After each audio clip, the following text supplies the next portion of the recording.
Prancis, dari Labuan Bajo. Labuan Bajo, dari kawasan Banten, Jakarta, dan sekitarnya. Kami berdoa agar supaya melalui pesan firman Allah ini, kita semua sama-sama dibangun dan dikuatkan. Saudara, ketika seseorang bertanya kepada kita, siapa Yesus menurutmu? Menurut pendapat saudara, siapakah Yesus yang kita percayai? Tentunya kita akan mengalami satu kendala untuk memberikan jawaban. Karena sejak kita menerima Yesus sebagai Tuhan dan Juru Selamat dan menjadi orang Kristen, kita berhenti dengan sukacita yang kita terima pada awalnya. Itulah yang membuat kita menjadi santai dan tenang tanpa mau belajar. Karena Tuhan Yesus mengajarkan kepada kita agar supaya bukan saja bertobat dan menerima Yesus sebagai Tuhan dan Juru Selamat, tetapi mau diajar.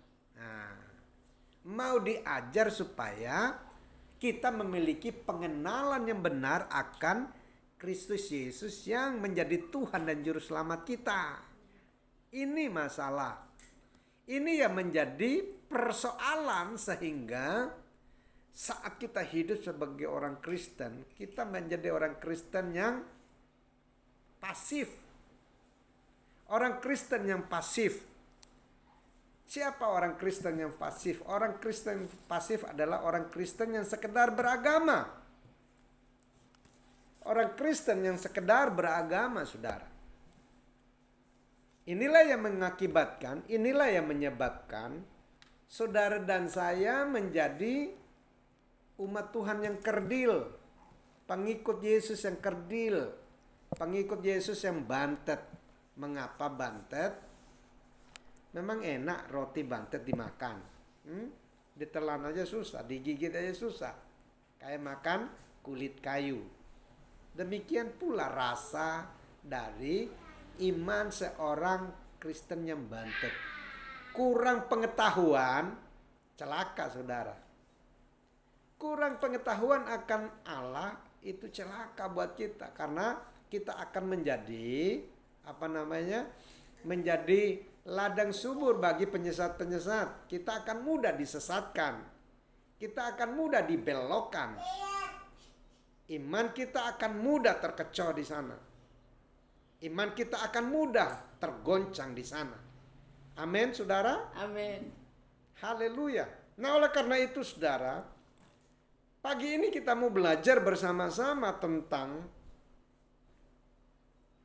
apa yang Yesus tekankan kepada murid-muridnya.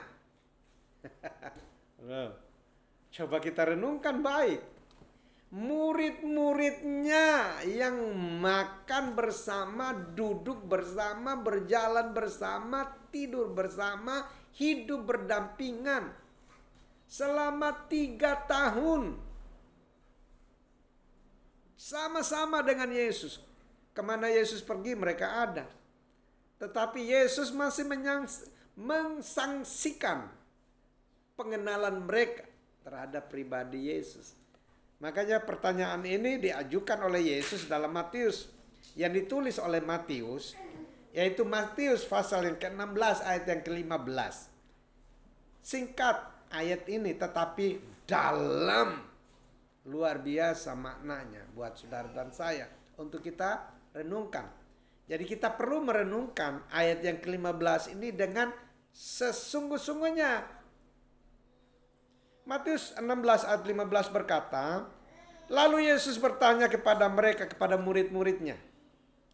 Tetapi katamu, siapakah aku ini? Kata Yesus, siapakah aku ini menurut kamu?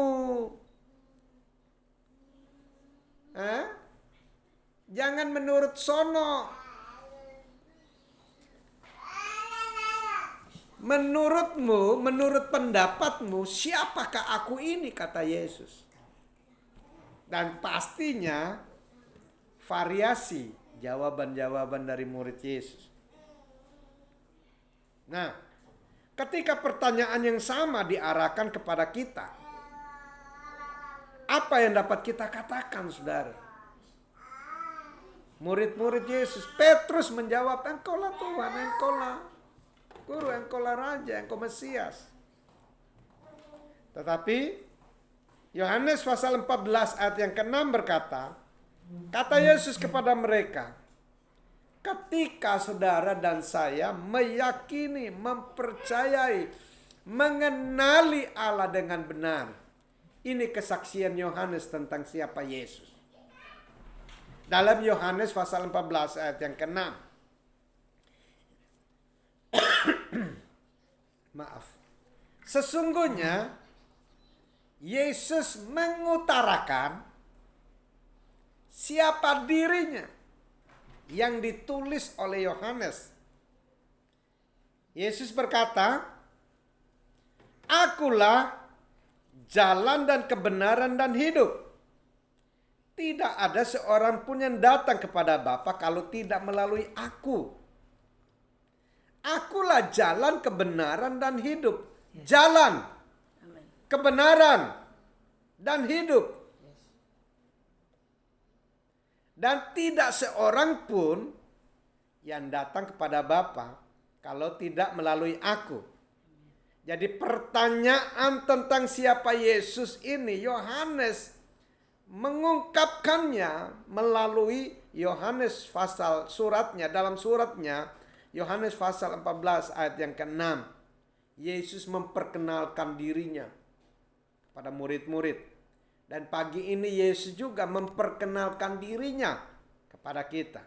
Yang pertama, Yesus mengakui, memperkenalkan dirinya bahwa akulah jalan dan kebenaran dan hidup. Jadi siapa Yesus buat saudara dan saya? Yesus Kristus adalah jalan. Banyak jalan menuju Roma, tetapi hanya satu jalan menuju kepada keselamatan kekal. Amin. Dan tidak hanya cukup menjadi jalan, tetapi Yesus juga adalah sang kebenaran.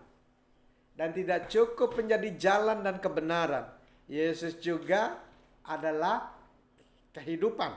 Artinya bahwa Yesus adalah jalan untuk mengenal Allah dan mendapat hidup. Nah, yang pertama ini perlu kita ketahui bahwa ketika Yesus memperkenalkan dirinya bahwa hanya Yesuslah jalan, kebenaran, dan hidup. Itu memberitahukan, itu mengajarkan kepada kita bahwa tanpa mengenali Yesus, kita tidak akan bisa mengenal Allah dengan benar. Yes. Tanpa mengenal Kristus Yesus, kita tidak akan mengenali siapa Bapa itu. Karena Yesus di dalam Bapa, Bapa di dalam Yesus. Dan Yesus adalah Allah.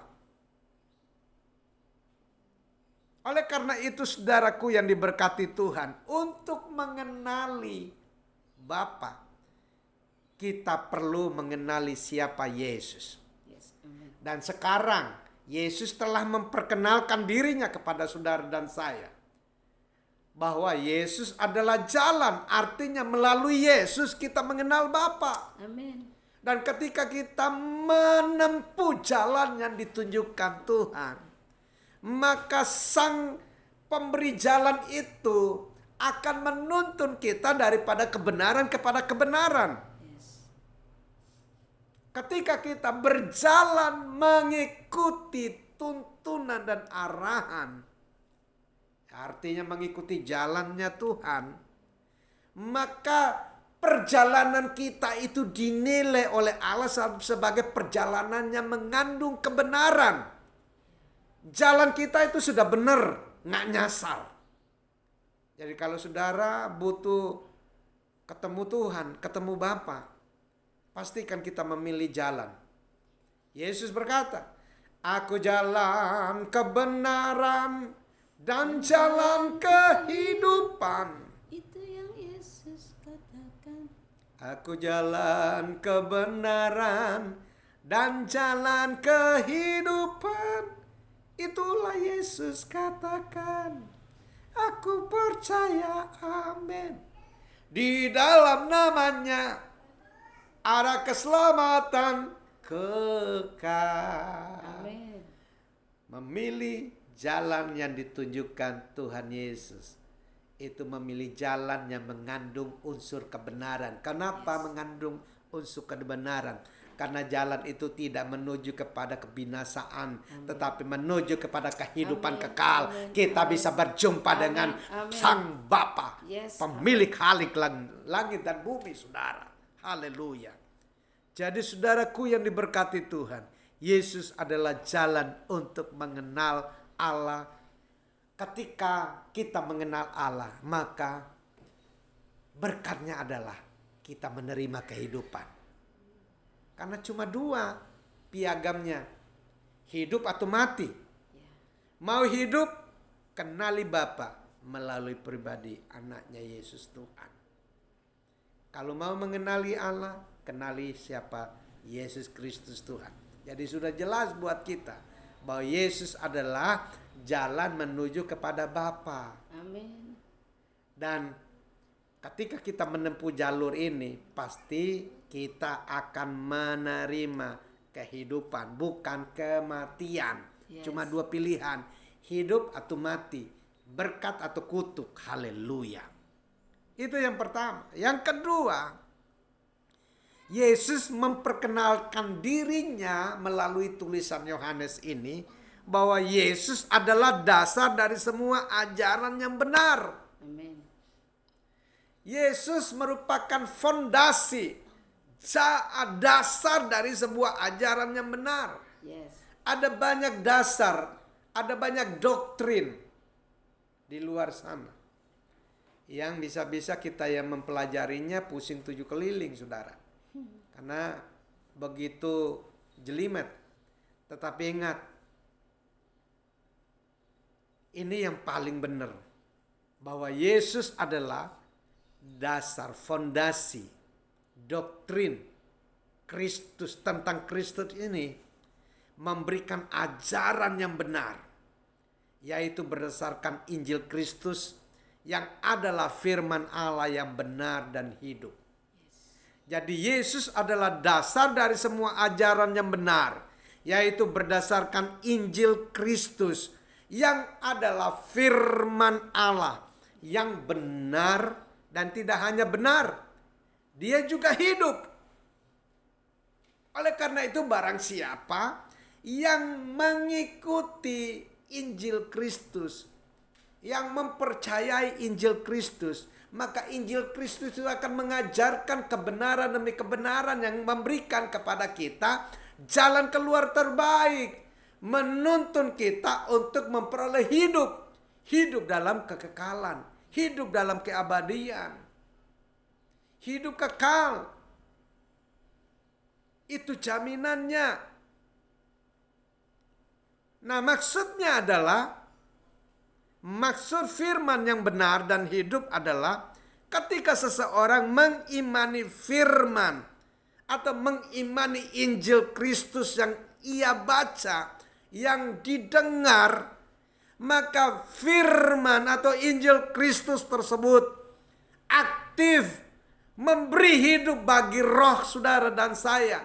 Memberi hidup bagi jiwa kita yang lagi letih lesu. Dan memberikan hidup bagi tubuh yang lagi sakit. Oleh kuasa firman-Nya mampu memerdekakan roh, jiwa dan tubuh saudara dan saya. Firman Allah mampu memberikan kehidupan bagi saudara dan saya. Itu jaminannya. Dan siapa firman itu? Yohanes 1 ayat 1. Firman itu adalah manusia. Firman itu telah menjadi manusia. Dan firman itu adalah Allah sendiri. Saudara. Jadi sang firman itu, dialah yang bernama Yesus Kristus Tuhan, yang telah datang ke dunia menjadi terang, menerangi dunia, yang gelap. Namun dunia menolak kehadirannya. Namun bersyukurlah bagi saudara dan saya sebagai orang yang percaya kepadanya. Saudara dan saya menerima jaminan tidak akan binasa, melainkan beroleh hidup dalam keabadian, hidup dalam kekekalan. Haleluya. Itu yang kedua. Yang ketiga, yang terakhir, Yesus memperkenalkan dirinya kepada saudara dan saya, bahwa tidak seorang pun dapat datang kepada Bapa kalau tidak melaluinya. Amin. Tidak ada solusi lain. Yes. Mau datang sama Bapa, mau selamat, mau masuk surga, hanya percaya Yesus Kristus sebagai Tuhan dan Juru Selamat. Karena apa? Karena hanya Dialah satu-satunya jalan, kebenaran, dan hidup. Dari semua ajaran, dari semua pengajaran, dari semua nabi, dari semua rasul yang pernah ada di dunia selama hidup, saya tidak temukan bahwa ada seorang pun yang memberikan jaminan. Tapi Yesus Kristus itu, Isa Al-Masih, Yeshua HaMasiah, memberikan jaminan keteladanan hidup dan memberikan jaminan kepada setiap orang yang percaya kepadanya bahwa akulah jalan kebenaran dan hidup. Akulah pintu. Akulah roti hidup. Itu merupakan jaminan yang barang siapa yang percaya kepadanya tidak akan mati walaupun tubuh dosa ini harus kembali ke tanah. Tapi dia menerima kehidupan kekal untuk selama-lamanya. Ada jaminan kehidupan. Tidak seorang pun dapat datang kepada Bapa kalau tidak melalui Yesus Kristus. Siapa yang mengakui anak, maka anak akan mengakui namanya di depan Bapa. Itu jaminan yang Yesus berikan. Jadi mari percayalah kepada Yesus. Lakukanlah yang baik. Diam di hadiratnya, nantikan Tuhan. Waktunya sudah sangat singkat. Dia akan segera datang. Mari kita tidak mau fokus kepada hal-hal yang terjadi. Selama masa anugerah ini, ada kesempatan bagi kita untuk datang sama Tuhan. Abah, ini aku. Aku siap untuk dibentuk. Aku siap untuk dijadikan Tuhan sebagai alat di tangan Tuhan. Jadilah sesuai keinginanmu. Jadilah sesuai kehendakmu Bapa. Dengan pengenalan yang benar terhadap pribadi Yesus, saudara dan saya sedang dituntun oleh Tuhan kepada satu titik di mana kita didesain menjadi gereja yang telah siap untuk menyongsong datangnya Raja Kemuliaan kelak. Saat parousia itu tiba, saudara dan saya sebagai gerejanya akan siap menerima pemulihan, di mana kita akan diubahkan dalam sekejap. Baik yang sudah mati dalam Tuhan maupun yang masih hidup sampai hari-hari, sampai waktu Tuhan datang.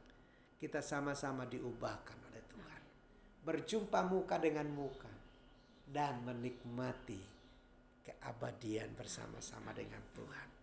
Doa saya agar supaya kita semua boleh menjadi umat yang belajar. Kenali Tuhan dengan benar. Amin. Hindari diri dari pengaruh-pengaruh dunia yang sekarang ini telah muncul untuk menggantikan posisi Tuhan. Apa itu? IT, perkembangan teknologi. Ya. Orang lebih cenderung mengikuti perkembangan dunia tanpa dia berpikir bahwa waktunya ini sudah singkat. Dia perlu perubahan. Dia perlu Tuhan. Kenali Tuhan Allahmu dengan benar. Maka engkau akan melihat perbuatan-perbuatan Allah yang dahsyat akan terjadi dalam hidup. Amin. Saya berdoa agar supaya kerinduan yang sama boleh menjadi bagian kita. Yes. Bila padaku, ya Yesus. Di sepanjang jalan hidupku,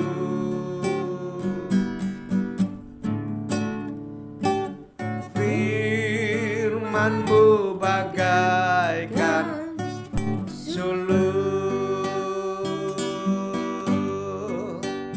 agar ku tak sesat di jalan. Katakan, bimbinglah aku, bimbinglah daku, ya Yesus. Di sepanjang jalan hidupku, firman-Mu bagaikan suluh, agar ku tak sesat di jalan. Tanpa Yesus di sisiku, tanpa Yesus membimbingku, tanpa Yesus menopangku, ku kan jatuh. Dengan Yesus di sisiku, dengan Yesus memimpinku, dengan Yesus menopangku, ku tak jatuh. Dengan Yesus menopangku, ku tak jatuh. Kami bersyukur ya Tuhan, bahwa saat kami mengenali Tuhan, Tuhan pun mengenali kami jauh lebih dari pengetahuan kami tentang Tuhan. Oleh karena itu Bapa, kami menyerahkan seluruh keberadaan kami dalam tangan Tuhan sepanjang perjalanan hari-hari kami ke depan. Tuhanlah yang menjadi guidance kami, Tuhanlah yang menjadi pembimbing kami, Tuhanlah yang menjadi fokus kami, Tuhan yang menjadi sentral hidup kami. Kami bersyukur Tuhan, kami bersyukur, sungguh kami bersyukur kepada Tuhan, Allah yang pengasih dan penyayang, Allah yang menuntun setiap langkah kami dari kekal kepada kekekalan, dari kebenaran kepada kebenaran, dari saat ini sampai Engkau datang kedua kali. Oleh karena itu Bapa, kami bersyukur untuk setiap anak-anak-Mu, baik yang sudah mengikutinya maupun yang menonton ulang siaran ini Tuhan. Biarlah juga diberkati oleh Tuhan, dituntun oleh Tuhan untuk dapat mengenali Tuhan dengan benar. Terima kasih Tuhan, berkati Heri yang sakit oleh bilur-bilur-Mu, mujizat kesembuhan kreatif sudah terjadi. Bahkan umat-Mu yang sakit dimanapun berada, Jehovah Rafa menyembuhkan dan memulihkan keadaan mereka. Yang sedang membutuhkan pertolongan Tuhan, Jehovah Jireh yang menyediakan apa yang kami perlukan. Jehovah Nisi, pahlawan kegirangan yang membela perkara kami, yang menjadi hakim di antara kami, dan Engkaulah kekuatan kami. Terima kasih, Engkau adalah Allah El Shaddai, Allah yang selalu hadir menyatakan kemuliaan-Mu bagi setiap kami. Engkau ada di hidup kami, Engkau ada di setiap langkah kami, Engkau selalu menyertai kami. Oleh karena itu kedangkan tangan kasih-Mu dan berkati umat-Mu. Arahkan mata hati-Mu kepada Tuhan. Terimalah oleh-Mu segala berkat Shalom. Biarlah berkat damai sejahtera sukacita yang berlimpah-limpah dari Allah Bapa, cinta kasih sayang yang sempurna dari Tuhan Yesus, penyertaan penghiburan yang manis dari Allah Roh Kudus jadi bagian saudara dan saya dari sekarang sampai Maranatha. Tuhan Yesus datang Yawan Permai Parousia, datang kembali menjemput gerejanya. Haleluya. Amin. Amin. Tuhan Yesus memberkati kita sekalian. semangat kuat, menang. Amin. Sampai jumpa minggu depan. Shalom.